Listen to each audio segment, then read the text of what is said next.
Assalamualaikum warahmatullahi wabarakatuh. Saya Umi Hamidah, mahasiswi jurusan Ekonomi Syariah YAIN Tulungagung. Praktik pengalaman lapangan gelombang 3 kali ini dilaksanakan di desanya masing-masing demi mengurangi resiko COVID-19. Saya melaksanakan praktik pengalaman lapangan di Lembaga Usaha Budidaya Ikan Lele yang bertempat di Desa Kanigoro, Kecamatan Keras, Kabupaten Kediri. PPL ini dilakukan kurang lebih 1 bulan, yang dimulai pada tanggal 5 Oktober sampai dengan 6 November 2020.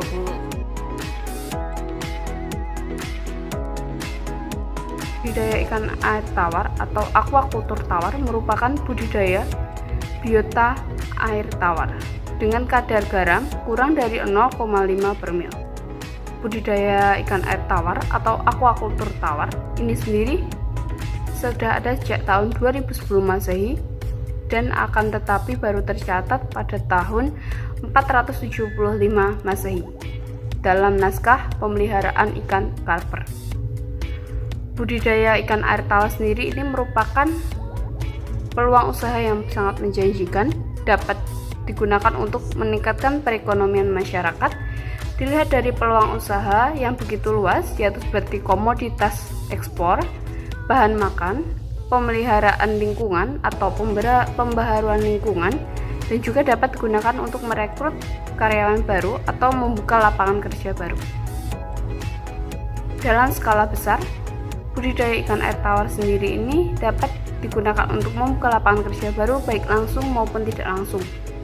Keberhasilan atau kunci keberhasilan dari budidaya ikan air tawar ini sendiri berasal dari kualitas bibit ikan air tawar yang diperoleh atau yang digunakan atau yang dipelihara.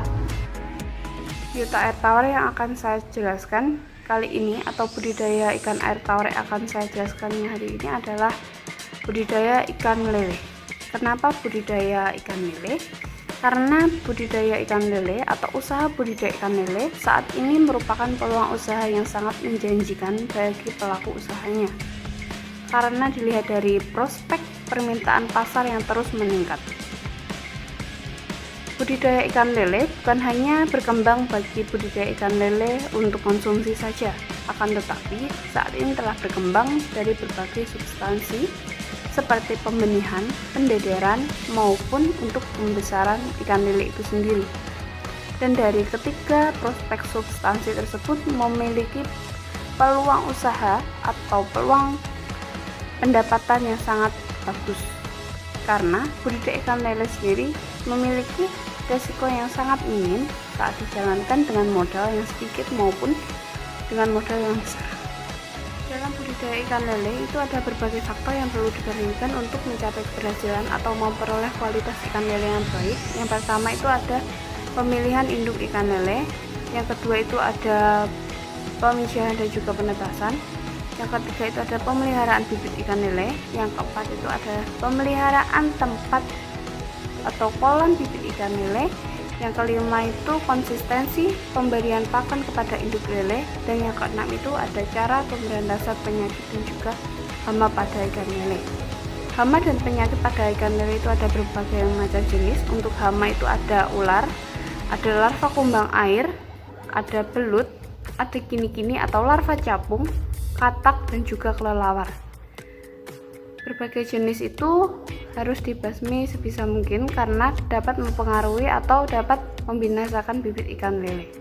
Dan penyakit yang biasa menyerang bibit ikan lele itu ada 3 yang saya pelajari. Yang di sini tuh yang pertama Aeromonas pseudophila atau penyakit kembung. Yang kedua itu ada Mycobacterium photoitum, dan yang ketiga itu ada Flexibacter columnaris atau radang insang. Dari ketiga penyakit tersebut itu dipengaruhi oleh kualitas air dan juga kualitas kebersihan lingkungan kolam atau kebersihan dasar kolam, dan penyakit-penyakit tersebut disebabkan oleh adanya penimbunan kotoran serta sisa pakan yang mengendap di dasar kolam. Untuk pencegahan 3 bakteri atau 3 penyakit itu tersebut, kita harus dapat mengantisipasi dengan cara membersihkan kolam dengan teratur sehingga tidak terjadi begitu banyak pengendapan kotoran ikan maupun sisa pakan ikan, sehingga bakteri tersebut dapat diatasi. Dari hasil observasi yang saya lakukan di lembaga usaha budidaya ikan lele, saya menemukan berbagai permasalahan yang dihadapi oleh lembaga usaha budidaya ikan lele, yaitu yang pertama terkait dengan hama maupun penyakit yang menyerang larva ikan lele.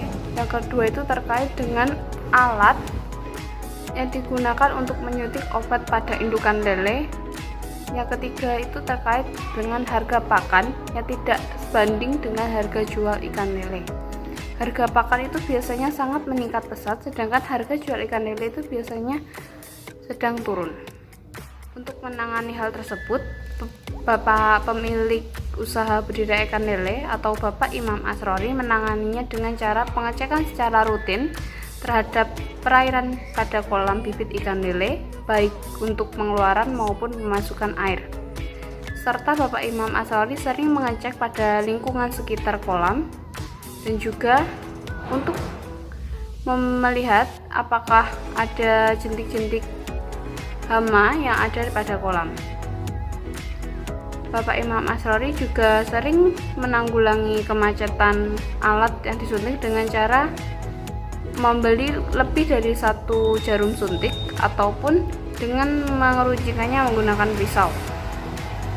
Untuk harga pakan yang melanjung tinggi berbanding terbalik dengan harga jual ikan, Bapak Imam Asrori memiliki lebih dari satu budidaya ikan air tawar, sehingga jika terjadi kenaikan harga pakan pada ikan lele ataupun harga jual ikan lele tidak sebanding dengan harga pakan, Bapak Imam Asrori masih memiliki berbagai macam budidaya ikan air tawar yang dapat menopang kekurangan pada budidaya ikan air tawar lele atau budidaya ikan lele, sehingga ke berbagai berbagai budidaya yang ada tersebut dapat berjalan secara beriringan.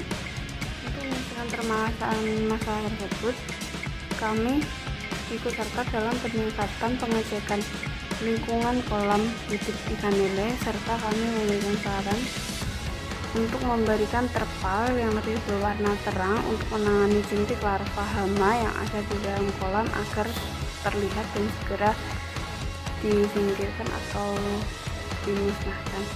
Serta untuk harga pakan yang melambung tinggi, kami memberikan situs yang terpercaya untuk melihat perkembangan bantuan yang diberikan oleh Dinas Perikanan Kabupaten Kediri. Terima kasih.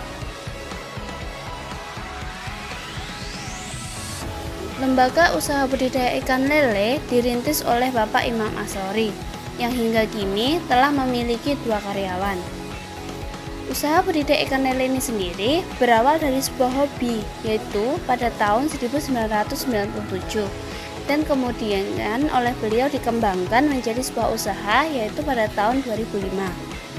Bapak Imam Asrori memilih usaha ini karena adanya tingkat kerugian yang minim dan juga adanya prospek peluang usaha yang besar, dan juga untuk modal awal usaha ini tidak terlalu besar.